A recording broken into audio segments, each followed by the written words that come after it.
Sit down on the floor right now. No hands. Then stand back up. No hands, no knee, no furniture. Can't do it. You just failed the single strongest predictor of how long you'll live. A 2012 study tracked over 2,000 seniors doing exactly that.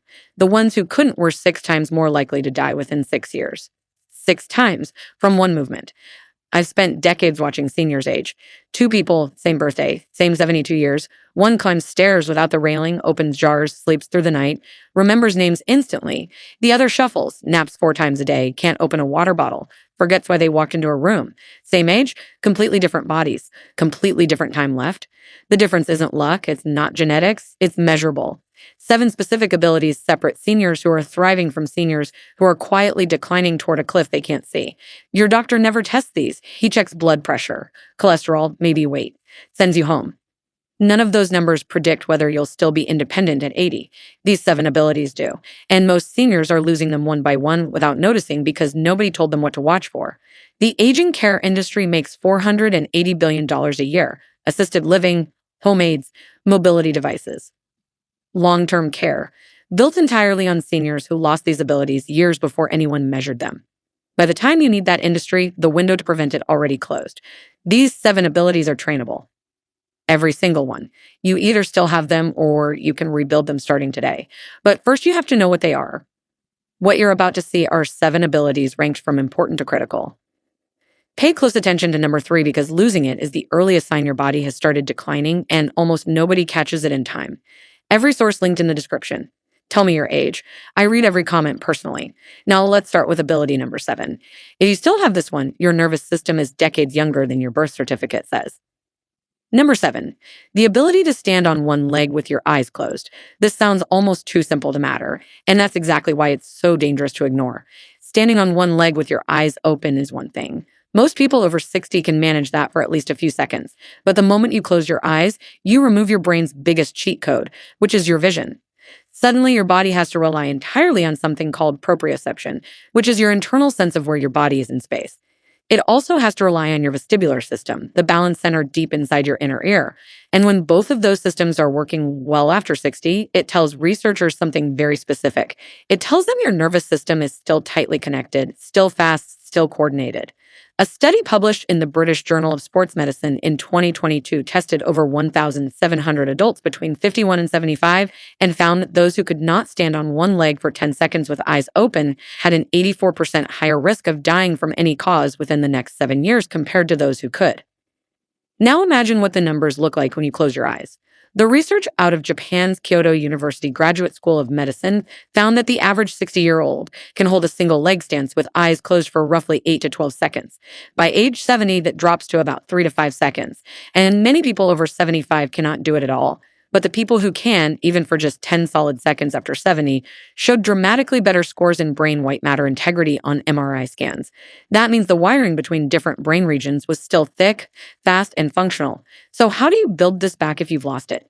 Start with eyes open. Stand near a wall or a counter for safety. Lift one foot just an inch off the ground and hold. Work your way up to 30 seconds per leg. Once that feels easy, start closing your eyes for 2 to 3 seconds at a time and gradually increase.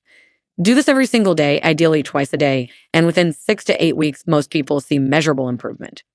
Researchers at the University of Pittsburgh found that adults over 65 who practiced balance training just 15 minutes a day, 3 times a week, improved their single leg stance time by an average of 72% in just 12 weeks. The key is consistency. Your vestibular system and your proprioceptive nerves respond to practice the same way muscles respond to lifting weights. They adapt. They get sharper. And that sharpness directly translates into fewer falls, better mobility, and a nervous system that is aging far slower than average.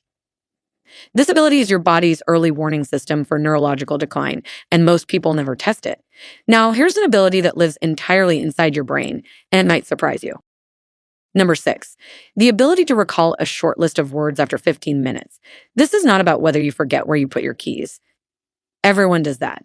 This is about something called delayed recall, and it's one of the single most validated cognitive tests in all of aging research. Here's how it works in a clinical setting. A doctor reads you a list of 5 words. You repeat them back immediately. Then you talk about other things for 15 minutes. Then the doctor asks you to recall those 5 words again. If you can remember at least 3 out of 5, your hippocampus, which is the brain's memory formation center, is still functioning at a healthy level. If you consistently score 2 or below, that's a red flag. A major study published in Neurology in 2020 followed 2,428 adults with an average age of 72 for over 8 years. It found that those who scored poorly on delayed recall tests were 3.2 times more likely to develop dementia within the next decade, even when they had no symptoms at the time of testing. That is a massive number.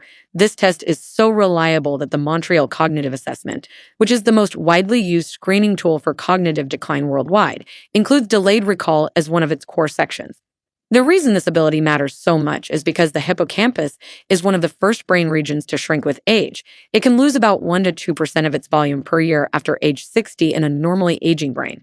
But in people who develop Alzheimer's, that rate accelerates to 3 to 5% per year. The difference between those two groups often shows up in delayed recall performance years before any diagnosis. So what can you do to protect and strengthen this ability?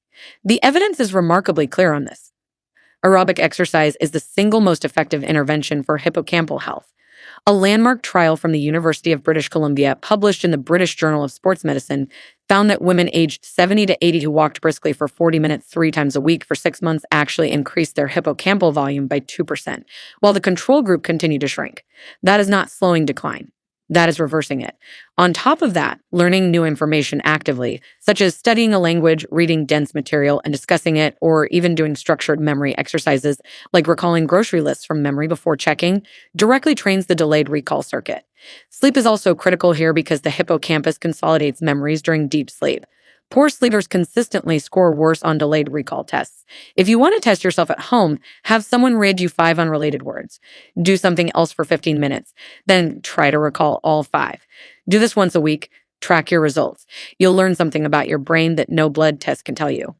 The next ability moves from your brain to something far more physical, and the research behind it is stunning. Before we roll on, hit like and make sure you're subscribed. The next part might surprise you. Number 5, the ability to get up from the floor without using your hands. This might look like a party trick, but a famous study turned it into one of the most talked about longevity tests in modern medicine. It's called the sitting rising test and was developed by Brazilian physician Claudio Gil Araujo. The test is straightforward. You stand barefoot on a flat surface. You lower yourself to the floor into a cross-legged sitting position without using your hands, knees, or forearms for support. Then you stand back up the same way. You start with a perfect score of 10, which is 5 points for sitting down and 5 for getting up. Every time you use a hand, knee, or forearm for support, you lose 1 point. Every time you visibly wobble or lose your balance, you lose half a point. The study was published in the European Journal of Preventive Cardiology in 2012 and followed over 2,000 adults aged 51 to 80 for an average of 6.3 years. The results were jaw-dropping. Participants who scored 0 to 3 on this test were 5 to 6 times more likely to die during the follow-up period compared to those who scored 8 to 10. Each single point increase in the score was associated with a 21% reduction in mortality risk. That means going from a 4 to a 5 literally changes your survival odds. Why is this test so powerful? Because it measures so many systems at once. It captures your lower body strength, your core stability, your flexibility, your coordination, and your balance in a single movement. It's a full body audit in 10 seconds, and researchers believe it reflects something called functional fitness reserve, which is your body's backup capacity for handling physical challenges like catching yourself during a fall, climbing stairs with groceries, or recovering from surgery. The good news is this ability is very trainable. Start where you are. If you can only get down using one hand, that's your starting point. Practice the movement 3 to 5 times a day. Focus on hip mobility work, which includes deep squats, holding onto a door frame, hip circles, and seated hip stretches. Strengthen your legs with bodyweight squats, step-ups onto a low bench, and wall sits. Add core work like dead bugs and bird dogs. A study from the Journal of Aging and Physical Activity showed that older adults who followed a combined strength and mobility routine for 16 weeks improved their sitting rising test scores by an average of 2.8 points. That's a potentially life-changing improvement based on the mortality data. The floor shouldn't be somewhere you're afraid of ending up. It should be somewhere you visit comfortably every single day. Now we move to an ability that has shocked researchers with how accurately it predicts your future. Number 4. The ability to maintain a strong grip. Your hand grip doesn't just open jars. According to a massive body of research, it's a window into your entire body's muscular and cardiovascular health. Grip strength is now considered by many researchers to be the single best simple measure of overall biological aging. A 2015 study published in The Lancet, one of the most prestigious medical journals in the world, analyzed data from nearly 140,000 adults across 17 countries over 4 years. They found that every 5 kilogram decrease in grip strength was associated with a 17% increase in cardiovascular death, a 9% increase in stroke risk, and a 16% increase in all-cause mortality. Those numbers held true even after adjusting for age, physical activity, smoking, and other health conditions. That means grip strength predicted death more reliably than systolic blood pressure. The reason grip strength is such a powerful marker is because it reflects your total skeletal muscle quality, your nervous system's ability to recruit muscle fibers, and your body's inflammatory status all at once. People with weak grip strength tend to have higher levels of C-reactive protein, which is a key marker of chronic inflammation, and lower levels of IGF-1, a hormone essential for tissue repair. The clinical thresholds are well established. For men over 65, a grip strength below 26 kilograms is considered weak. For women over 65, below 16 kilograms is the cutoff. You can test this easily with an inexpensive hand dynamometer, which costs less than $20 online. But you don't even need one. If you can open a new jar without struggling, carry 2 full grocery bags per hand comfortably, and wring out a wet towel with force, your grip is likely in a healthy range. To build grip strength, you don't need complicated equipment. Farmers' carries are one of the best exercises, and they involve simply walking while holding heavy objects in both hands. Dead hangs from a pull-up bar or sturdy door frame, even for 10 to 15 seconds, directly strengthen the forearm flexors and extensors. Squeezing a tennis ball firmly for 3 seconds and releasing for 10 repetitions, 3 times a day, has been shown in research from the Journal of Hand Therapy to improve grip strength by an average of 12% in just 8 weeks in adults over 60. Heavy resistance training in general, including rows, deadlifts, and carries, will improve grip as a side effect. A 2019 study from the University of Michigan found that adults aged 65 and older who did full body resistance training twice a week for 12 months improved their grip strength by an average of 4.3 kilograms. That 4.3 kilograms translates directly into a measurably lower mortality risk based on the Lancet data. Your grip is not just about your hands.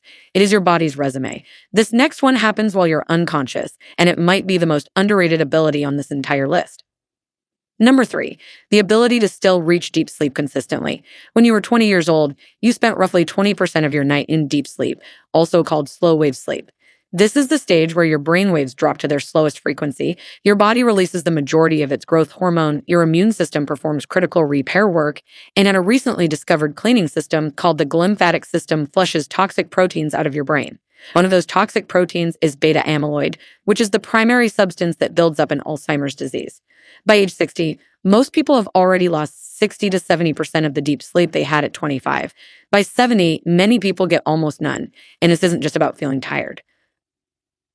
A groundbreaking 2019 study from the University of California, Berkeley, published in the journal Science, found that the amount of beta amyloid buildup in the brain could be predicted by how much deep sleep a person was getting. Less deep sleep meant more amyloid plaque. More plaque meant faster cognitive decline. The researchers called deep sleep a crystal ball for Alzheimer's risk. Another study from the journal Sleep in 2021 followed over 2,800 adults aged 65 and older for 12 years and found that those in the lowest quartile of deep sleep duration had a 27% higher risk of developing dementia compared to those in the highest quartile. So how do you know if you're still getting deep sleep? The most reliable sign is waking up feeling genuinely restored, not just rested but restored.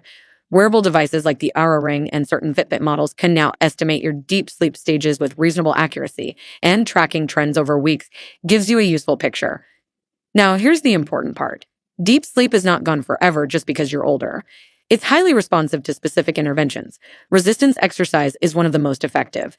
A 2017 study from the Journal of Clinical Sleep Medicine showed that older adults who performed moderate resistance training 3 times a week increased their deep sleep duration by an average of 18 minutes per night within 4 months. That is a substantial gain when you consider most people over 65 only get 20 to 40 minutes total. Room temperature matters enormously. Your core body temperature needs to drop by about 1 degree Celsius to initiate deep sleep.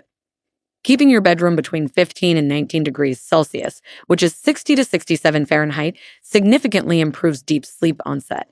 Avoiding alcohol is also critical. While alcohol makes you fall asleep faster, it almost completely suppresses deep sleep in the first half of the night. A study from the journal Alcoholism Clinical and Experimental Research found that even 2 standard drinks reduced deep sleep by 24% in adults over 55. Consistent sleep timing, morning sunlight exposure within 30 minutes of waking, and limiting caffeine after noon are also proven to help. Your deep sleep is not a luxury. It is your brain's nightly detox system, and keeping it active after 60 is one of the strongest defenses you have. Now, here's an ability that sounds invisible, but has hard science backing its importance. Number 2, the ability to bounce back quickly from a cold or infection. This is about immune resilience, and it separates people who are aging on paper from people who are aging in reality. Everyone gets sick. That's not the issue. The issue is how long it takes you to recover.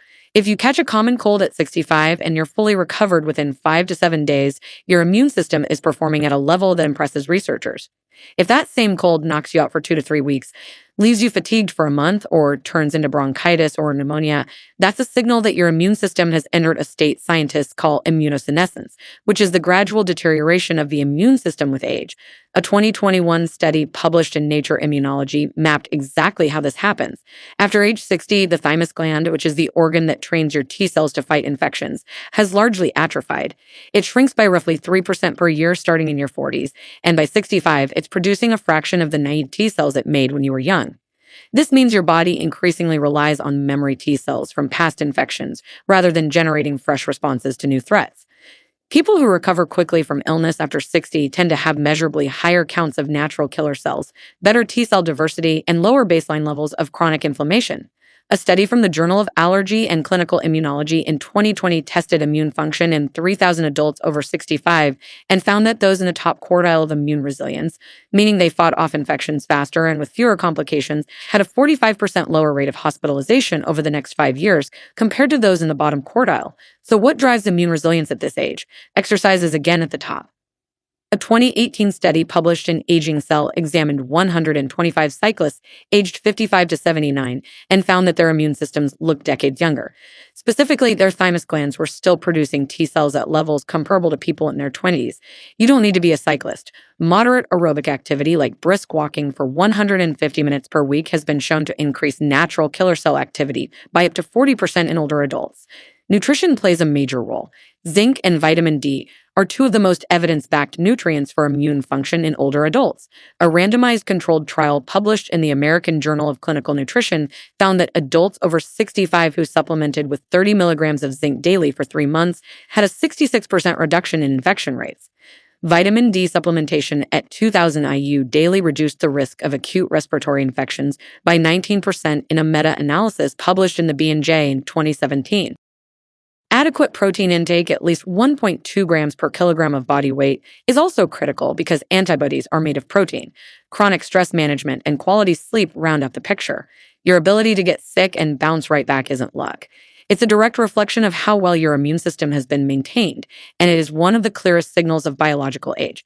And finally, here's the number 1 ability, and the research behind it may change how you think about aging entirely. Number 1, the ability to learn something completely new. This is the one. This is the ability that researchers at the University of Texas, Cambridge, and the National Institute on Aging have identified as one of the most powerful predictors of long-term cognitive and physical health in adults over 60.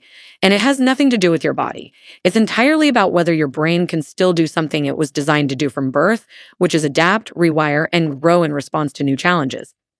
This ability is called cognitive flexibility, and it sits at the heart of a process neuroscientists call neuroplasticity. For decades, the scientific consensus was that the brain stopped growing new connections after a certain age. That has been completely overturned. A landmark 2018 study published in Cell Stem Cell examined the brains of deceased individuals aged 14 to 79 and found that the hippocampus was still generating new neurons, even in people in their late 70s. But here's the crucial detail. That neurogenesis was significantly stronger in people who had remained cognitively active and continued learning new things throughout their later years. The University of Texas at Dallas conducted a famous study called the Synapse Project. They took 200 adults aged 60 to 90 and assigned them to different activities for 15 hours a week over 3 months. One group learned digital photography. Another learned quilting. A control group did familiar, low-challenge activities like watching movies or doing puzzles they already knew. The results were published in Psychological Science in 2014, and they were remarkable. The groups that learned genuinely new and demanding skills showed significant improvements in episodic memory, which is the type of memory most vulnerable to aging and Alzheimer's. The control group showed zero improvement. It wasn't activity that mattered. It was novelty and difficulty. Another study from the University of Cambridge in 2020 published in the Journal of Neuroscience found that adults over 65 who spent 8 weeks learning to play a musical instrument showed measurable increases in gray matter density in the prefrontal cortex and improved scores on executive function tests by an average of 15%. Executive function controls your ability to plan, make decisions, switch between tasks, and inhibit impulses. It's essentially the brain's CEO, and it's one of the first things to decline with age. What makes this ability so predictive of overall health outcomes is that cognitive flexibility doesn't just protect your brain. It protects everything. The University of Michigan published research in 2021 showing that older adults with higher cognitive flexibility scores were 30% more likely to adhere to medical treatments, 25% more likely to maintain regular exercise routines, and 22% less likely to suffer from depression. In other words, a flexible brain leads to better decisions, which lead to better physical health, which feeds back into better brain health. It creates an upward spiral. So how do you maintain and build this ability? The key is productive struggle. Your brain does not grow from doing what it already knows. It grows from being forced into unfamiliar territory. Learn a new language. Take up an instrument. Study a subject you know nothing about. Start drawing or painting for the first time. Take a course in coding or astronomy or philosophy. The activity doesn't matter nearly as much as the fact that it's new, difficult, and requires sustained effort. A 2019 meta-analysis in Frontiers in Aging Neuroscience reviewed 39 studies and concluded that novel cognitive engagement was associated with a 34% reduced risk of dementia compared to passive or familiar leisure activities. If you are over 60 and you are still actively forcing your brain into uncomfortable new learning, you are protecting yourself in ways that no pill, no supplement, and no medical procedure can replicate. This is the ultimate aging advantage, not your body, your willingness to keep challenging your brain. So there you have it. 7 hidden abilities that tell you more about how you're aging than almost any medical test your doctor can run. If you still have most of these, you are in an elite category whether you realize it or not. And if you've lost some of them, every single one of them can be rebuilt, improved, or maintained with the right daily habits. Your body and brain are never done adapting. That's not a motivational quote. That's what the science says. If you found this valuable, hit that subscribe button so you don't miss what's coming next. Every video on this channel is designed to help you live longer, stronger, and sharper. Thanks for watching, and I'll see you in the next one.